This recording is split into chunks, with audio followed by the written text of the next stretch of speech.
Mike Sullivan. I'm a former IRS agent. I was a teaching instructor when I was there. I've worked thousands of IRS cases. Today I'm going to be talking about payroll tax debt.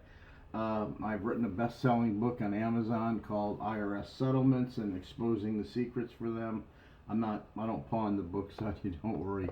I'm here to give you information. I used to work a lot of payroll tax at IRS. I used to have one of the industrial areas in Fort Lauderdale, so I can't tell you how many businesses I actually entered, how many businesses I seized, how many businesses I closed down, how many businesses I went ahead and put on payment agreements that kept them going. So one of the keys to payroll tax debt is to stop the IRS problem. You got to stop the problem. So as an agent or revenue officer coming out on that case, I've got to see that you're not perpetuating IRS debt over and over and over. I've got to see it stop. So hopefully you stopped it by the time I got out there and showed you my badge, entered your premises, maybe waiting to close it down. You've got to at some point say, okay, how am I going to fix the problem, or can you fix the problem? Many people who owe payroll tax debt have a tough time getting back again. You just don't have the income coming in. It's hard. You're having a tough time. You're with your receivables. You're really frustrated. I know that. I can sense. I actually sense your pain making this video because I've worked so many of these cases. The key is, where do you start? You have to start today, just at least making current federal tax deposits. IRS wants to know you have stopped the problem.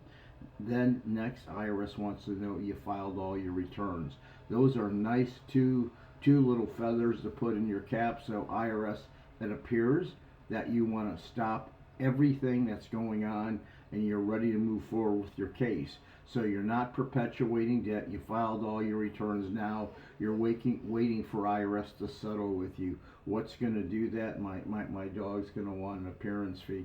What's going to happen next? IRS is going to want a financial statement, and with that financial statement, generally they'll put you either currently non-collectible or you can get a payment plan, but your financial statement is going to be really set up by necessary living expense that IRS allows. So you're not going to get all the expenses that you think you have.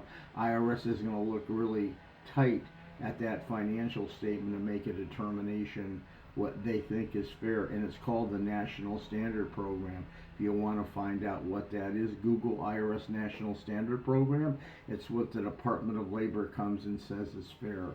So if you owe IRS payroll tax debt, I'm just lovingly tell you, you do not want to go payroll taxes on your own, because IRS would rather close your business and have you keep running up debt. So just be very careful. My name is Mike Sullivan. I've worked thousands of cases. Give me a subscription if you would, but do the things I tell you. At least if IRS comes out and knocks on the door, oh, that's right, they're not doing that. Yeah, when IRS sends you a 725B letter, you'll be well prepared for it. Thank you so much. I appreciate your time today. Don't forget that subscription.